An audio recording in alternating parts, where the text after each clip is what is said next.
Bismillahirrahmanirrahim. Assalamualaikum warahmatullahi wabarakatuh. Salam. Alhamdulillah, petang ini sekali lagi kita bersama dalam wawancara khas sempena Perhimpunan Agung UMNO tahun 2024. Dan untuk sesi pada kali ini, kita bawakan Panglima Perang Negeri Sabah, Datuk Seri Panglima Bong Mokhtar. Apa khabar, Datuk? Alhamdulillah. Terima kasih sudi datang ke studio pada petang ini. Jadi itu dalam keadaan santai pada petang ini sempena Perhimpunan Agung UMNO tahun 2024. Kita tidak boleh menafikan sempena PAU 2024 ini orang masih membicarakan tentang PRK Nenggiri yang baru saya selesai baru-baru ini. Dan saya dipahamkan Datuk Bong ini antara orang yang all out di Nenggiri bersama dengan jentera negeri Sabah yang dibawa secara besar-besaran. Jadi mungkin Datuk boleh beri gambaran sedikit apalah peranan yang dibuat oleh UMNO Sabah sehingga memenangkan PDM tersebut, tu. Silakan. Ya, Alhamdulillah. Pertama, saya juga ingin mengucapkan tahniah lah kepada seluruh jentera dan terima kasih kepada semua pengundi-pengundi yang telah memilih Barisan Nasional, iaitu di Nenggiri, calon kita iaitu Saudara Awi. Dan saya terlibat secara langsung di Nenggiri.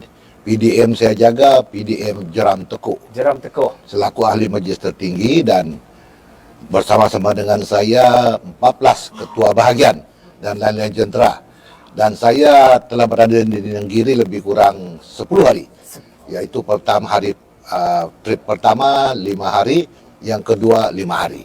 Jadi sudah tentu keadaan di Nenggiri amat jauh berbeza dengan negeri Sabah.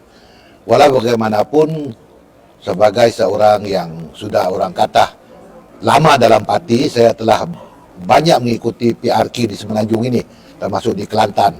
Jadi sebab sedikit saya memahami isu-isu dan keadaan-keadaan yang berlaku di sana. Dan daripada hari pertama kita telah memberikan kepahaman kepada seluruh jentera, khususnya di Nenggiri, betapa perlunya UMNO dan Barisan Nasional menang di Nenggiri untuk memulahkan kebangkitan UMNO di Semenanjung ini. Sebab Pihara Nenggiri itu juga disaksikan oleh berjuta-juta ahli UMNO di seluruh negara. Dan sudah tentu mereka memerlukan maklumat-maklumat daripada kempener-kempener kita. Dan pada ketika itu keadaan memang agak 50-50. Walau bagaimanapun setelah kita melakukan berbagai-bagai strategi dan cara untuk menawan hati pengundi-pengundi di Nenggiri khususnya, alhamdulillah, dalam masa masuk hari ke-6, hari ke-7, ke-8, rata-rata masyarakat kampung di sana inginkan perubahan.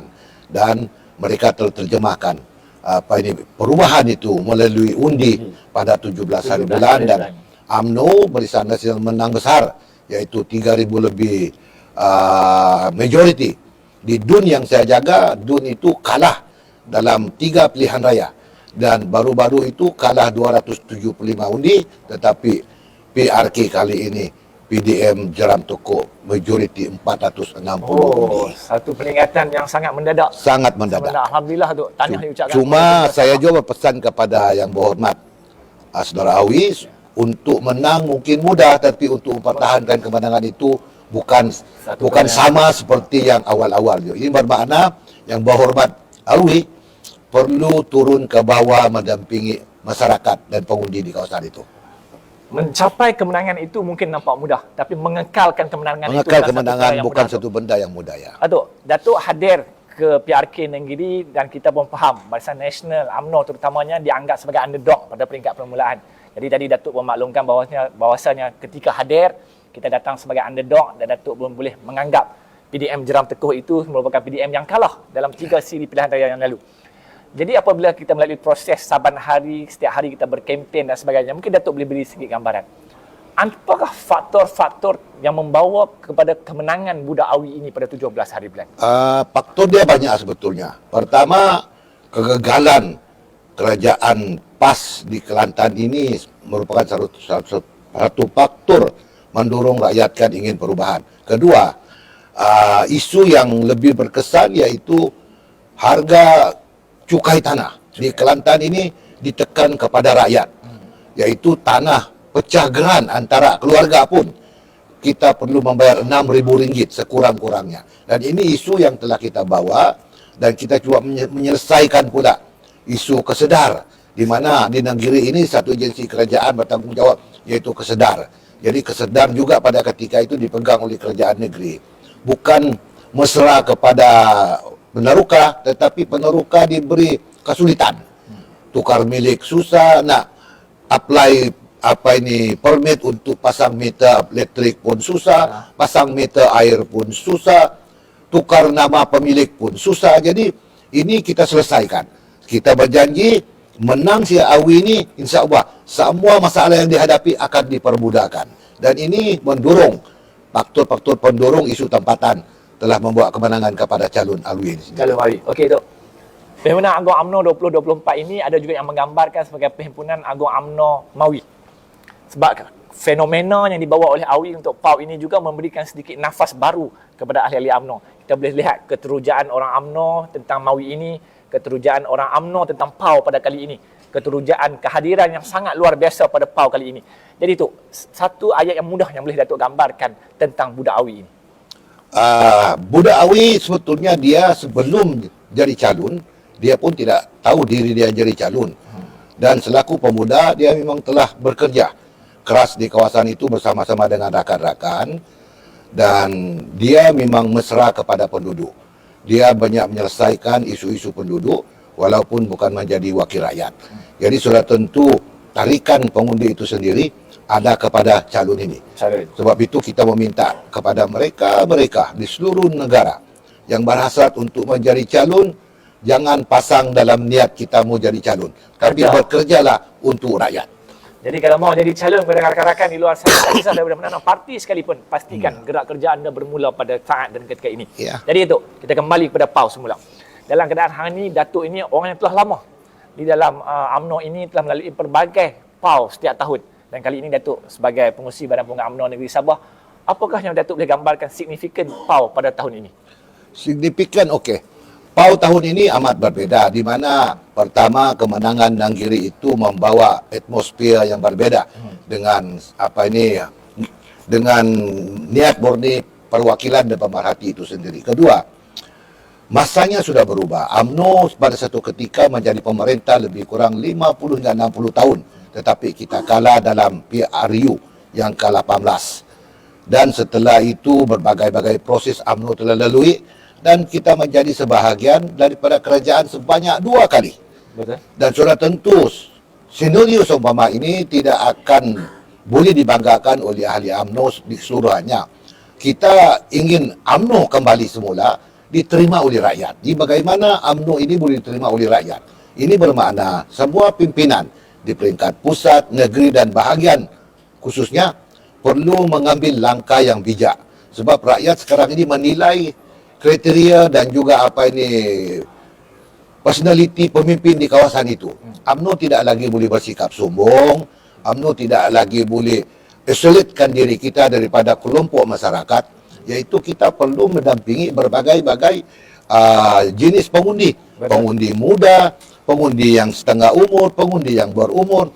Banyak juga pengundi-pengundi saya kata yang bukan ahli parti. Ini pun perlu didampingi sebab kalau kita bergantung dengan ahli parti saya, UMNO tidak akan menang. Itu yang selalu kita gunakan ucapan di Nanggiri, bahawa untuk menang kita kena buat kerja orang mau menang. Mau menang ini bermakna kita akan fikir cara yang terbaik untuk menawan hati pengundi. Sebab dalam pilihan raya ini perlu angka. Apabila angka kita kurang, bermakna kita kalah. Tidak boleh lagi kita cakap, oh saya kalah 5 undi. Tetap kalah juga. Tetap kalah. So ini tiada istilah sudah. Orang kata nyaris-nyaris menang.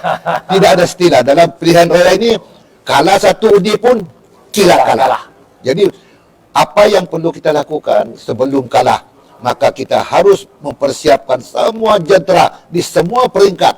Dan keyakinan kita jangan terlalu meninggi gunung. Sebab apabila kita meninggi gunung, itu yang masalah selalu akan berlaku, kekalahan. Jadi itulah dalam politik ni, it's all about the number. You have number, you win. You don't have number, you lose. Jadi itulah Datuk. Semalam kita dengar taklimat Presiden. Dalam taklimat Presiden tu, Presiden pun menyatakan bahawasanya UMNO dan juga Barisan Nasional akan menggunakan lambang Barisan Nasional untuk PRU 16. Jadi apakah yang boleh Datuk gambarkan? Esok akan ada ucapan perasmian sempena PAU oleh Presiden. sebagai orang yang berpengalaman, yang rapat dengan Presiden, mungkin Datuk dah boleh mengagak. Apakah naratif yang akan dibawa oleh Presiden pada esok hari? Ya, 2 hari semalam kita mendengar ucapan Presiden semasa taklimat Presiden banyak memberikan gambaran dan harapan dan juga skop tidak ketinggalan dari Sabah. Demikian juga dengan timbalan Presiden. Jadi isu hari saya dapat merasakan bahawa Presiden akan memberikan satu gambaran yang lebih besar kepada seluruh ahli-ahli UMNO di seluruh negara betapa perlunya UMNO kembali ke landasan yang benar. Landasan yang benar ini bermakna UMNO harus kembali menjadi pemerintah. Sebab UMNO ini bukan saja hanya menaungi umat Islam dan Melayu, tetapi apabila diberi kuasa, UMNO tahu bagaimana untuk kita berkomunikasi dengan bangsa-bangsa yang lain. UMNO ini bukan sebuah parti yang orang kata risis, tidak juga tamak, tetapi UMNO ini mengutamakan kemakmuran dan kestabilan. Jadi melalui UMNO Barisan Nasional, kita sudah lihat negara ini dibentuk oleh UMNO dan Barisan Nasional. Cuma kita terperangkap ketika itu 2018 dengan isu-isu dimainkan oleh parti lawan fitnah, dengan berbagai Presiden kata politik toksik dan buat fitnah, dan ini telah membinasakan UMNO. Dan akhirnya rakyat dapat melihat apabila UMNO Barisan Nasional binasa, bukan saja ahli UMNO yang binasa, tetapi rakyat di seluruh negara juga ikut binasa, di mana keadaan tidak menentu, rakyat pun ekonomi tidak baik, dan ini sudah tentu perlu dielakkan dengan syarat UMNO perlu memperkasakan seluruh jenteranya di semua peringkat. Datuk ada sebut tadi tentang politik toksik ataupun politik persepsi ini. Jadi mahu tidak mahu kita tidak boleh menafikan UMNO kalah pada tahun 2018 juga disebabkan perspeksi yang dibina kepada UMNO Barisan Nasional itu sendiri. Fitnah yang dimainkan hingga rakyat termakan. Dan kalau kita lihat pada saat dan ketika ini, masih ada parti-parti politik yang meneruskan naratif sedemikian rupa, menanam naratif buruk, persepsi yang buruk dan sebagainya. Jarang sekali kita melihat pemimpin-pemimpin parti-parti politik, terutamanya pembangkang, bercakap tentang soal dasar dan juga polisi. Jadi bagi saya, Datuk, golongan-golongan anak muda ini, mungkin kalau kita bercakap soal polisi yang juga dasar, dia mungkin agak berat kepada mereka. Tetapi adakah ini politik yang kita nak mainkan lagi untuk 5 tahun, 10 tahun yang akan datang? Adakah Datuk bersetuju bahawasanya politik persepsi jahat ini akan terus dimainkan ataupun dia akan terus relevan dengan rakyat, ataupun rakyat sudah mula menampakkan perkara ini di sebaliknya? Ya, buat ketika ini saya nampak politik yang jahat ini, yang persepsi ini masih dimainkan oleh parti-parti lawan kita. Betul. Melalui media sosial dan sebagainya. Sebab mereka faham bahawa rakyat di luar sana ini, apabila ada satu isu dilontarkan, kebanyakan kita rakyat Malaysia ini mendengar isu mukadimah ya, permulaan dia intipati yang seterusnya dia tidak mau tahu sudah. Dan ini akan menghancurkan apa juga usaha yang dimainkan oleh UMNO apabila terutama sekali wanita, puteri dan pemuda tidak memainkan peranan yang penting. Sebab PRU akan datang ini, kita akan berperang melalui media sudah. Betul. Tidak, mungkin kempen konvensional ini tidak lagi begitu melebar. Betul. Tetapi kempen melalui media sosial. Ini yang perlu dihayati oleh anak-anak muda daripada UMNO, puteri ataupun pemuda. Sebab apabila ada isu, seharusnya isu itu kita kill the issue. Yes. Tetapi kalau kita biarkan, akhirnya kebohongan yang di-repeat berulang kali akan rakyat percaya juga. Dan ini telah banyak membunuh UMNO tahu. Betul. Ini bukan satu orang kata retorik, tetapi inilah yang berlaku kepada kehancuran UMNO dan Barisan Nasional. Kekalahan calon UMNO dan Barisan Nasional juga oleh kerana kempen-kempen fitnah seumpama ini. Jadi inilah halangan yang perlu kita lalui dan perlu kita orang kata benteras isu ini sebaik mungkin sebelum pilihan raya. Satu orang katakan bahawasanya fitnah yang diulang berkali-kali akan menyebabkan ada orang yang mempercayainya. Dan kita boleh lihat untuk berapa siri pilihan raya yang lalu memang perkara itu yang berlaku, Datuk. Jadi Datuk, kita kembali semula kepada siri next pilihan raya yang seterusnya. Sebelum saya ke Sabah tu, kita ada pilihan raya seterusnya yang akan berlaku di Dun Mahkota di Johor. Jadi saya nak tanya Datuk lah, untuk Dun Mahkota ini, dulu di PRK Nenggiri kita datang sebagai underdog daripada kerusi pihak lawan yang kita ambil dan kita rampas Sebab itulah fenomenanya sangat luar biasa pada saat dan ketika ini. Kerana momentum kemenangan itu diraih hari ini ibarat mendapat kejuaraan. Tapi ketika dan saat ini untuk Dun Mahkota, kita ini ibarat juara bertahan yang akan mempertahankan Dun Mahkota. Jadi mungkin sedikit perbezaan. Geografinya berbeza, polanya berbeza, populasi kependudukannya juga berbeza. Jadi apa yang boleh Datuk gambarkan untuk Dun Mahkota? Saya selalu bersifat begini. Air yang tenang, jangan sangka tidak berbuaya. Sebab ini realiti. Pengundi ni, dia boleh berubah pada bila-bila masa. Contohnya mungkin cara pendekatan kita, organ, cara bercakap kita tidak bijak. Sudah tentu akan menjauhkan pengundi daripada menyokong calon kita. Jadi walaupun kawasan mahkota ini kubu kuat UMNO Barisan Nasional, tetapi jangan terlalu meninggi diri. Pertama, jentera di mahkota ini perlu orang kata di-clearkan segala-galanya daripada cawangannya, PDM-nya, pemuda, wanita, putri bahagian, dan pemimpin-pemimpin masyarakat itu perlu menggunakan berbagai-bagai kaedah untuk memastikan sokongan itu masih terus kepada calon Barisan Nasional. Dan perlu juga diingat bahawa PRU ini jangan kita selalu memikirkan kita menang. Walaupun mungkin hasrat kita itu ingin menang, tetapi kemenangan itu perlu diterjemahkan melalui kerja-kerja dan usaha. Akhirnya kertas undi itu yang menjadi pilihan rakyat. Betul. Jadi itu untuk Dun Mahkota ini. Tadi kita dengar ucapan presmen oleh YB Datuk Ketua Pemuda Dr. Akmal, Ketua Pemuda UMNO Malaysia, mengatakan kepada Presiden yang berada di hadapannya ketika itu, andai pemuda diberi peranan untuk Dun Mahkota, pemuda bersedia sekali lagi. Jadilah sedikit soalan nakal kepada Datuk. Andai diberi wanita, puteri dan pemuda, calon bagaimana yang Datuk rasa sesuai untuk Dun Mahkota? Pada saya, akhirnya keputusan untuk calon ini hanya satu orang. So, siapapun yang telah diputuskan oleh parti, maka jentera parti harus bertanggungjawab memenangkan calon kita. Sebab calon ini hanya sebagai platform untuk kita perjuangkan. Tetapi akhirnya perjuangan itu berterusan. Dan sekiranya pemuda ke, wanita ke, putri ke, huibadia, tanggungjawab kita memenangkan calon itu sendiri. Bukan mungkin pemuda minta, wanita pun minta, putri pun minta.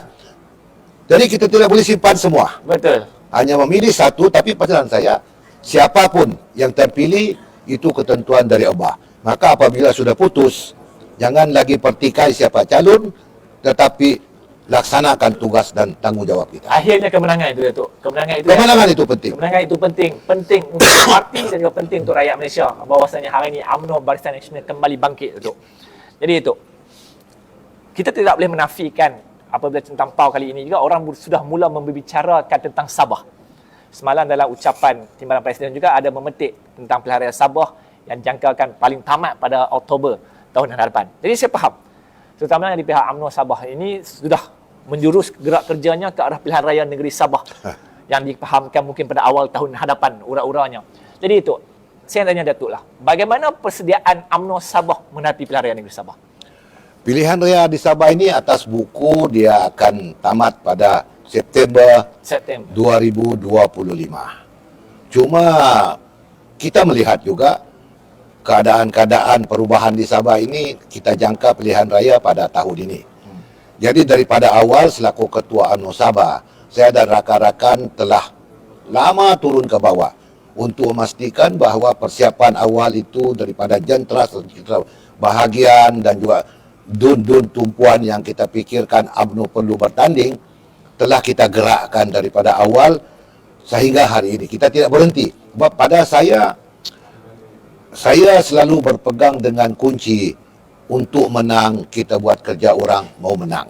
Bermakna untuk menang ini kita harus pertama persiapkan jentera kita, persiapkan strategi kita, persiapkan struktur-struktur di bawah dan di seluruh peringkat PDM dan juga adun-adun, dan sediakan pengundi-pengundi putih yang ada kepada kita lebih awal. Sebab ini merupakan satu faktor memudahkan kita untuk menggerakkan jentera kita apabila pilihan raya negeri telah berlaku. Dan saya cukup yakin bahawa UMNO Sabah kali ini keterampilan kita berbeza dengan PRN yang lalu. Dan saya cukup percaya dengan persiapan yang ada kepada kami, insya-Allah UMNO Sabah akan lebih ke hadapan berbanding dengan parti-parti yang lain. Datuk, ada cakap-cakap nakal yang mengatakan bahawasanya UMNO Sabah ketika ini sedang bergolak.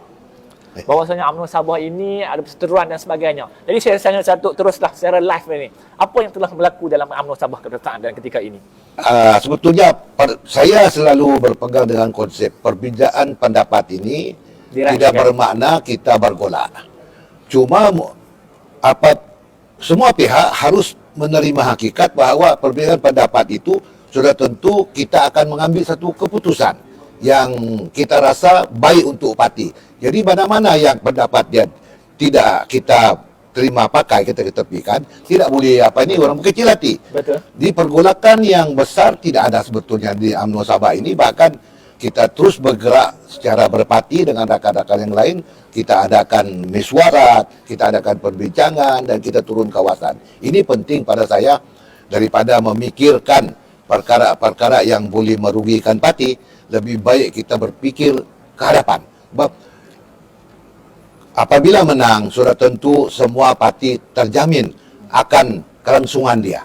Tidak ada yang tertinggal, dan matlamat utama kita untuk menang yaitu mengeluarkan Sabah dari kemiskinan, memberikan rakyat Sabah itu harapan yang baru, dan seterusnya memastikan infrastruktur seperti air, jalan raya, dan juga api elektrik di Sabah itu dapat dipulihkan, tidak lagi seperti yang ada pada hari ini. Itulah matlamat UMNO untuk memerintah negeri Sabah ini sebetulnya. Itu cakap-cakap nakal tengok mengatakan UMNO Sabah itu bolak, itu kita dinafikanlah. Cuma perbezaan pandangan. Kadang-kadang dalam UMNO ini skopnya terlampau besar. Jadi UMNO ini menguruskan manusia itu yang pelbagai. Jadi kadang-kadang orang tidak faham cara UMNO menguruskan sebuah parti yang terbesar di Malaysia ini.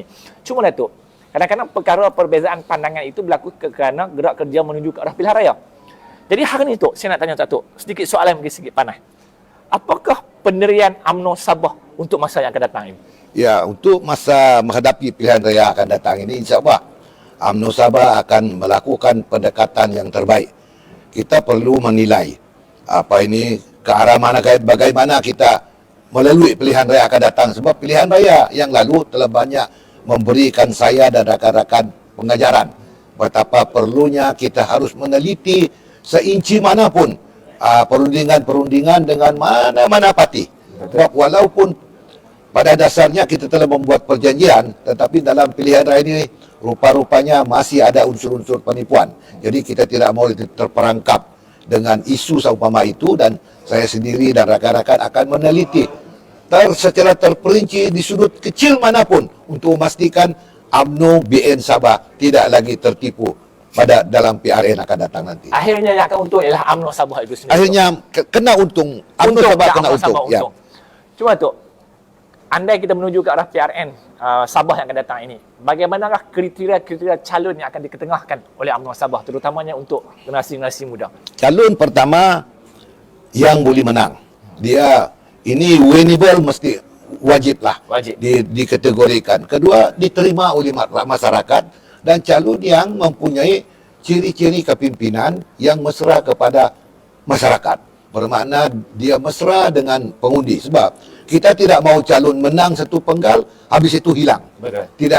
Tidak ada continuously dia, tidak ada penyambungan kerja-kerjaan, kesinambungan dia. Jadi ini penting, dan saya sebetulnya dan rakan-rakan juga berfikir, sebab ada juga cerita-cerita isu dari pemuda, dari putri wanita. Saya kata, untuk pilihan raya yang kritikal ini, kita mau mencari calon yang boleh menang. Boleh menang. Tanpa ada prejudis dengan isu umur pemuda, wanita dan puteri.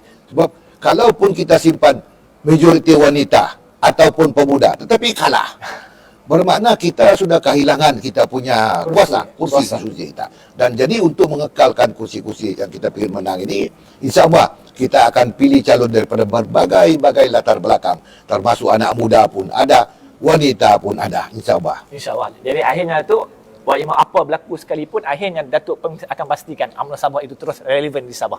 Ending dia UMNO Sabah kena memerintah negeri Sabah. UMNO Sabah harus berkuasa. Itu UMNO Sabah harus berkuasa di Sabah. Okey, itu kita dah sampai ke penghujungnya. Cuma sebagai orang lama di dalam UMNO ini, selaku ahli majlis kerja tertinggi UMNO, apakah pengharapan Datuk untuk para perwakilan esok yang akan berbahas mengenai PAU 2024 ini? Ya, saya menyarankan kepada semua perwakilan khususnya daripada Sabah, hayatilah siri-siri ucapan presiden, ucapan-ucapan rakan-rakan daripada negeri-negeri yang lain, dan bawalah ilmu-ilmu itu balik ke kawasan untuk pertama untuk kita amati dan kita hayati. Kedua, untuk memperkasakan diri kita sendiri. Apabila pemimpin-pemimpin UMNO ini perkasa, parti itu akan ikut perkasa. Tetapi apabila pemimpin dia lemah, tidak mempunyai pemikiran yang tajam, sudah tentu akan merugikan parti. Jadi gunakan PAU ini pertama untuk mendengar ucapan presiden, penggulungan dan sebagainya, dan akhirnya untuk kita berkomunikasi dengan ahli UMNO yang ramai ini. Sebab ini pun penting, pengalaman antara satu dengan yang lain tidak akan sama. Betul. Dalam satu ketika. Justru itu gunakanlah platform yang ada ini untuk kita menghayati dan kembali ke kawasan. Gunakan apa yang kita ada untuk memperkasakan UMNO itu sendiri. Okey, Datuk. Ucapan terima kasih dari pihak kami, Sama-sama. pihak UMNO Online atas kesediaan Datuk bersama kami pada petang ini. Cuba. Saya mendoakan supaya UMNO Sabah terus relevan, UMNO Sabah terus kuat di Terima bawah kasih, kepimpinan Datuk. Nana. Jadi oleh itu tuan-tuan dan puan sekalian, sampai untuk saat dan ketika ini siri kita untuk wawancara pada kali ini. InsyaAllah kita akan bertemu dalam siri kita yang lain. Sekian, wabillahi taufiq wal hidayah. Wassalamualaikum warahmatullahi Salam. wabarakatuh.